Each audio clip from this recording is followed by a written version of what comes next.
Halo sahabat Kompas, kali ini kita berada di Kedutaan Besar Irlandia di Jakarta. Dan kita akan melakukan wawancara khusus dengan Duta Besar Irlandia untuk Indonesia, Bapak Padraig Francis. Indonesian is actually exposed to so many Irish culture, even Irish pop cultures, but most of Indonesians don't even realize that we are exposed to that. For example, like the band U2 and Cranberries, which are one of my favorite bands. Tell me about your experience so far in Indonesia and how do you see the Ireland and Indonesia's bilateral relationship? Well, I think relationships between Indonesia and Ireland are very good, but perhaps not as strong as they should be. Our two countries are very far away from each other. We don't have very strong historical connections. So a large part of my job is to make people in Indonesia more aware of Ireland, more aware of the possibilities of cooperation, and also to make people in Ireland more aware of the possibilities of cooperation with Indonesia.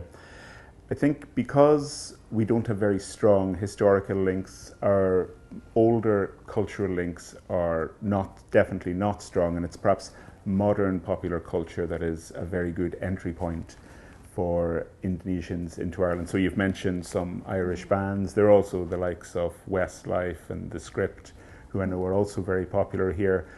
And I think Indonesian people already like a lot of Irish culture, but as you were saying, maybe don't realise that it is Irish culture. So that's something where I would try to raise greater awareness here. And I think a very important part of increasing awareness and understanding is people-to-people contacts. So there's an increasing number of Irish people coming to visit Indonesia, especially after the COVID pandemic, and an increasing number of Indonesian tourists going to Ireland. Still relatively small numbers, but we have a lot to see in Ireland, and it's very different from Indonesia, so there is, I think, a lot of novelty for Indonesian tourists. But also, I think for something that's more important for deeper person-to-person contacts is people spending extended periods of time in each other's countries. And here something that is very important is education. So the number of Indonesian students who are studying in Ireland is increasing. It's still relatively low numbers. Last year it would have been about 120, but that has grown very much over the last decade, and the numbers are increasing every year.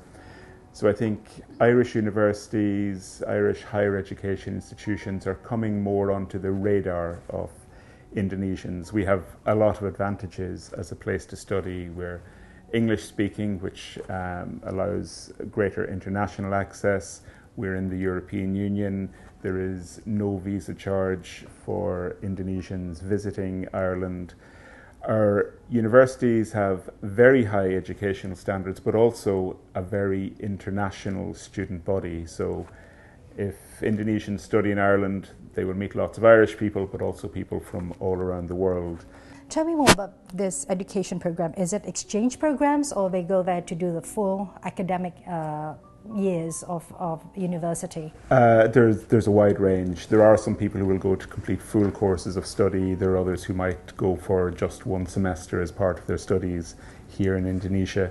And something that's very important here is a number of Indonesian government scholarships which help fund that. Ireland is far away and it can be an expensive place to live, so I think scholarships are going to be very important. And I'm very glad to say that the Indonesian government scholarships cover an increasing range of Irish universities. And I hope, because the number of universities is increasing, more Indonesian students will be aware of the possibilities here. So aside from education, what are the other potentials of the bilateral relationship? What about trade? Because the Minister Jack Chambers, when he came here, he mentions about the digital trade and then the commodities trade. Yeah, so trade again has been increasing. The most trade between Ireland and Indonesia is in fact in services rather than goods. Okay. So our bilateral trade in goods would be worth about 270 million euro, whereas our trade in services is worth over €1 billion.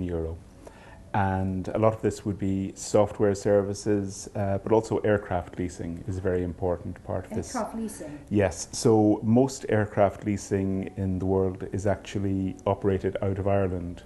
and there would be a number of Indonesian airlines would be leasing aircraft from companies headquartered in Ireland.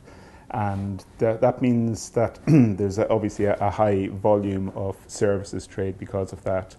Also, there would be lots of Indonesian aircraft engineers travelling to Ireland, working on planes and so on. So that's a large part of it. I think something that's very important when I try to improve relations between Indonesia and Ireland is to raise awareness, because I think there are very strong possibilities on both sides, very strong opportunities for Irish and Indonesian companies, but they aren't always aware of them. So I think raising awareness, raising visibility in both directions will open the eyes of companies on both sides to the opportunities with the other. It was something that Minister Chamber also mentioned when he visited, because he was looking at how Indonesia manages the e-commerce, and what he also said is about how to develop the postal service in order to support this digitalization.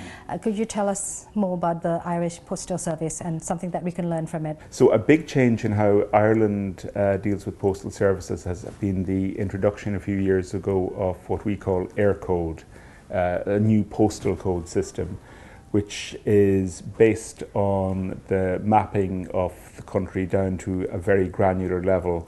So every time you send something in Ireland, a letter, a parcel, whatever, through whatever service you use, might be Ireland's postal service, but also international delivery services, it goes to a particular air code. And this allows an awful lot of security and ease. You know that the parcel, the letter, is going to the exact correct address, and it has made it so much more efficient, both for consumers but also for delivery companies.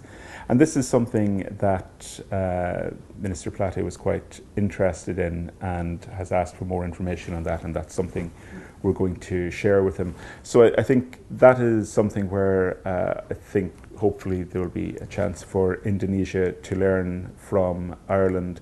And another topic that he mentioned was about cooperation or even investment, about the MRT, or something that about Dublin is learning how to build MRT from Jakarta. How is it actually going? I think it's more there can be some similar issues faced in Jakarta that we would face in Dublin, in that it's if we're building a metro system, it's where there wasn't one before. You're starting from scratch. We would have some similar difficulties with soils, for instance, compared to Indonesia, or compared to Jakarta in particular.